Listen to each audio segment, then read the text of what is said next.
इस एंजाइम के कारण संभव हुआ? इसका आंसर होगा ए मींस प्रतिबंधन एंडोन्यूक्लियस। क्वेश्चन नंबर 31 में पूछा गया क्वेश्चन है, उत्पादों के अधिक मात्रा में उत्पादन हेतु संवर्धन का अधिक आयतन निम्नलिखित में किसमें संशोधित किया जाता है? तो क्वेश्चन नंबर 31 का आंसर है बी, बायो रिएक्टर में यह मुख्य रूप से किया जाता है। क्वेश्चन नंबर 32 में है, डीएनए द्विकुंडली यानी डबल हेलिक्स की दोनों लड़ियों का आधार स्तंभ किसका बना होता है? आंसर होगा ए, सुगर और फॉस्फेट के द्वारा ये बना होता है। क्वेश्चन नंबर 33 में है, डीएनए खंडों में समान प्रकार के चिपचिपे सिरे होने के लिए क्या आवश्यक है? 33 का आंसर होगा ए, डीएनए को एक ही प्रतिबंधन एंडोन्यूक्लियस से काटा जाए। ये आंसर होगा 33 का ए। क्वेश्चन नंबर 34 में दिया गया है, जेल इलेक्ट्रोफोरेसिस के दौरान डीएनए के खंड किस इलेक्ट्रोड की तरफ जाते हैं? आंसर होगा बी, एनोड की तरफ जाते हैं। 34 का बी। क्वेश्चन नंबर 35 में आते हैं, निम्नलिखित में से कौन अनुक्रम है जहां से क्लोनिंग संवाहक का प्रतिकृतियन प्रारंभ होता है? आंसर होगा सी, ORI। क्वेश्चन नंबर 36 में क्वेश्चन पूछा गया है, निम्नलिखित में कौन सर्वाधिक ज्ञात प्रतिरोधक कार्बनिक सामग्री में से एक है? इसका आंसर होगा सी, स्पोरोपोलिन। क्वेश्चन नंबर 37 में आते हैं, आवृत बीजी पौधे के परागकण में निम्नलिखित में से कौन कोशिका उपस्थित होती है? इसका आंसर होगा डी, ए और बी दोनों, यानी इसमें वेजिटेटिव सेल और जनरेटिव सेल दोनों निर्मित होती है। क्वेश्चन नंबर 38 में है, निम्नलिखित में से किस बीज में परिपूर्ण पोष नहीं होता है, यानी इंडोस्पर्म नहीं होता है? इसका ऑप्शन नंबर सी होगा, गेहूं में नहीं होता है। निम्नलिखित में से क्वेश्चन नंबर 39 में है, निम्नलिखित में से किस बीज में एक से ज्यादा भ्रूण उपस्थित होता है? इसका आंसर होगा डी, इनमें से सभी। क्वेश्चन नंबर 39 का डी, इनमें से सभी होगा। क्वेश्चन नंबर 40 में है, घास परिवार में बीजपत्र को क्या कहते हैं? ये क्वेश्चन भी रिपीटेड है। ये क्वेश्चन का आंसर होगा अस्कुलेटम। इसको हम लोग कहते हैं अस्कुटेलम कहते हैं। घास परिवार में बीजपत्र को अस्कुटेलम कहा जाता है। क्वेश्चन नंबर 41 में क्वेश्चन है, त्रिसंलयन के पश्चात भ्रूणपोष की कौन कोशिका प्राथमिक भ्रूणपोष कोशिका बन जाती है? इसका आंसर होगा ए, ये केंद्रीय कोशिका यानी जिसको हम लोग सेंट्रल सेल के नाम से जानते हैं, ये इसके आंसर होंगे। क्वेश्चन नंबर 42 में है, निम्नलिखित में से कौन सहाय कोशिका में प्राग नलिकाओं को दिशा प्रदान करने में महत्वपूर्ण भूमिका निभाता है? इसका आंसर होगा बी, तंतुरूप समुच्चय यानी फिलिफॉर्म एपरेटस। क्वेश्चन नंबर 43 में है, अपघटन के लिए कच्चे पदार्थ को क्या कहते हैं? इसका आंसर होगा सी, अपरद।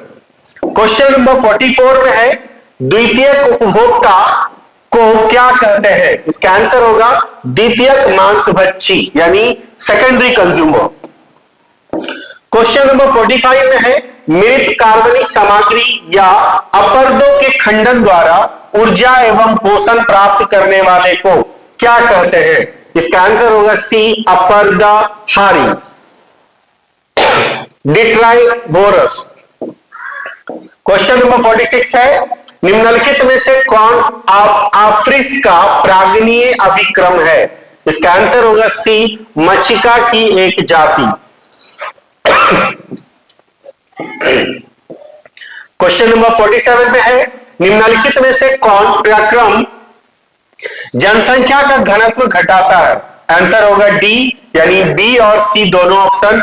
आप्रवासन जिसको इमिग्रेशन कहते हैं और मृत्यु दोनों जो है वो जनसंख्या के घनत्व को घटाने का काम करते हैं। क्वेश्चन नंबर 48 है, निम्नलिखित में से किसके प्रयोग से ऑस्ट्रेलिया में लाए गए नागफनी को नियंत्रित किया गया है? इसका आंसर है स्लग, जिसको इंग्लिश में मोथ कहते हैं। ये इसके द्वारा जो है ऑस्ट्रेलिया में लाए गए नागफनी को नियंत्रित किया गया है। क्वेश्चन नंबर 49 है, लाइकेन किसका उदाहरण है? लाइकेन उदाहरण है सहोकारिता का, यानी म्यूटलिज्म का ये उदाहरण माना जाएगा। क्वेश्चन नंबर 50 में है, संसार में कुल कितने महाविविध देश हैं? इसका आंसर होगा 34। क्वेश्चन नंबर 51 में है, किस क्षेत्र में बार बार हिम नदन होने के कारण जाति विकास एवं विविधता के लिए कम समय मिला? आंसर होगा ए, शीतोष्ण क्षेत्र। क्वेश्चन नंबर 52 में क्वेश्चन है, किसे पृथ्वी का फेफड़ा कहते हैं? ये चैप्टर बायोडाइवर्सिटी से क्वेश्चन है और इसका आंसर है सी, अमेजन का वर्षावन इसे पृथ्वी का फेफड़ा कहते हैं। क्वेश्चन नंबर 53 में है, निम्नलिखित में से कौन जाति अतिदोहन की वजह से विलुप्त हो गई है? यानी उसका बार बार इस्तेमाल करने से वो अब हम लोगों के बीच नहीं रही है उसकी स्पीशीज।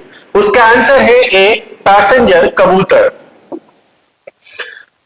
क्वेश्चन नंबर 54 है, मनुष्य को प्रकृति से प्रत्यक्ष रूप से अनगिनत आर्थिक लाभ का मिलना जैव विविधता के संरक्षण के लिए खाली स्थान कौन सा तर्क माना जाएगा? इसका आंसर होगा संकीर्ण रूप से उपयोगी। क्वेश्चन नंबर 55 है, निम्नलिखित में से कौन एक परितंत्र का प्राथमिक उपभोक्ता नहीं है? यानी प्राथमिक उपभोक्ता का मतलब ये आपको कंज्यूमर के बारे में, प्राइमरी कंज्यूमर के बारे में पूछा जा रहा है, तो इसका आंसर होगा डी, भेड़िया। नेक्स्ट क्वेश्चन 56 में क्वेश्चन पूछा गया है, प्रकाश संश्लेषण सक्रिय विकिरण का कितना प्रतिशत पादप प्रग्रहण करता है? यानी इसका आंसर होगा 2 to 10%। क्वेश्चन नंबर 57 में है, शुक्र जनन नलिकाओं में निम्नलिखित में से कौन कोशिका पाई जाती है? इसका आंसर होगा डी, ए और सी, अर्थात सर्टोली कोशिका, और सी होगा शुक्र जनन यानी सर्टोली सेल, और सी होगा स्पर्मेटोगोनिया।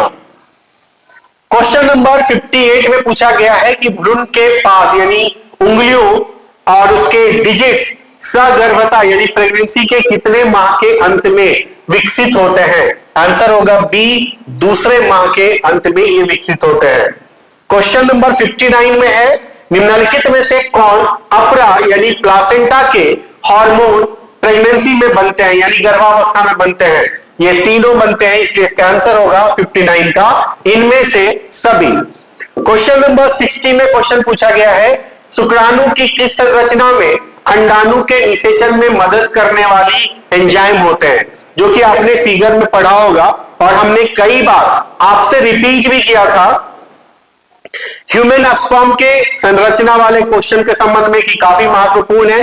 शॉर्ट में भी ये क्वेश्चन मुख्य रूप से पूछा गया है और हम स्पर्म के फिगर में बताए थे कि आगे एक द्रव्य होता है जिसे एक्रोसोम कहते हैं, वो जो फर्टिलाइजेशन की क्रिया में ये एग तक पहुंचने में मदद करती है।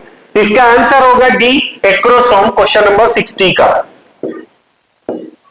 क्वेश्चन नंबर 61 में है, निम्नलिखित में से कौन कोशिका आगुनिक है? इसका आंसर होगा सी, द्वितीयक अंडक यानी जिसको हम लोग सेकेंडरी oocyte के नाम से जानते हैं। क्वेश्चन नंबर 62 है, भारी मात्रा में कॉर्पस ल्यूटियम से स्रावित प्रोजेस्टेरॉन की मुख्य भूमिका क्या है? आंसर होगा ए, गर्भाशय के एंडोमेट्रियम का रख रखाव करने का काम ये मुख्य रूप से करती है। क्वेश्चन नंबर 63 में क्वेश्चन पूछा गया है, जो भ्रूण 8 ब्लास्टोमियर से अधिक का होता है उसका परिवर्धन हेतु गर्भाशय में स्थानांतरण क्या कहलाता है? इसका आंसर होगा बी, इंट्रा यूरेटाइन ट्रांसफर यानी 63 का आंसर होगा बी। क्वेश्चन नंबर 64 में क्वेश्चन पूछा गया है, निम्नलिखित में से किस विषाणु में बिलोम ट्रांसक्रिप्टेज एंजाइम होते हैं? इसका आंसर होगा सी, HIV यानी human immunodeficiency virus. Question number 65 में है, निम्नलिखित में से कौन ड्रग डोपामिन के परिवहन में बाधा डालता है? इसका आंसर होगा 65 का डी, कोकैन, ये बाधा डालने का काम करते हैं। क्वेश्चन नंबर 66 में है, दूध को दही में बदलने के कारण किस विटामिन की मात्रा बढ़ती है? ये बेहद आसान क्वेश्चन है, अर्थात इसका आंसर होगा विटामिन B12 की मात्रा बढ़ती है। बट इसमें भी एक क्वेश्चन और बन सकते थे, अगर पूछ देते कौन से दही में विटामिन B12 की मात्रा अधिक होती है, इसमें आपको ये क्वेश्चन दे देता कि ताजे दही में कि या पैकेट वाली दही में, तो आपको हमने पढ़ाया होगा कि पैकेट वाली दही में विटामिन B12 की मात्रा घट जाती है और ताजे दूध से जो दही बनाई जाती है उसमें विटामिन B12 की मात्रा बढ़ी रहती है। क्वेश्चन नंबर 67 में क्वेश्चन पूछा गया है, निम्नलिखित में से कौन रक्त कोलेस्ट्रॉल को कम करने वाला कारक है? इसका आंसर है ए, स्टैटिन। ये हमारे टेस्ट में भी ये क्वेश्चन सेम टू सेम दिए गए थे। क्वेश्चन नंबर 68 में है, निम्नलिखित में से कौन युग्मक गलत है? इसमें सब सही है, सिर्फ एक ही गलत है, ब्यूटारिक एसिड कवक से उत्पादित होता है, ये गलत है। अभी आएंगे क्वेश्चन नंबर 69, निम्नलिखित में से कौन साइनोबैक्टीरिया वायुमंडलीय नाइट्रोजन को स्थिरीकृत कर सकते हैं? इसका आंसर होगा इनमें से सभी।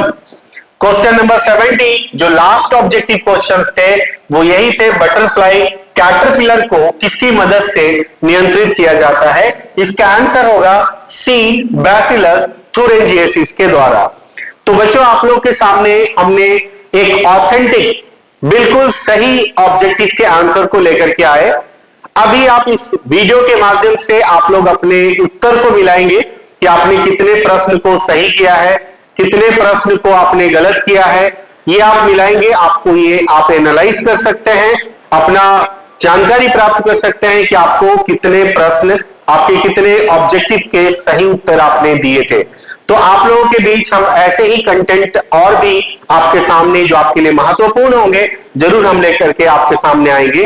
तब तक के लिए बहुत बहुत धन्यवाद।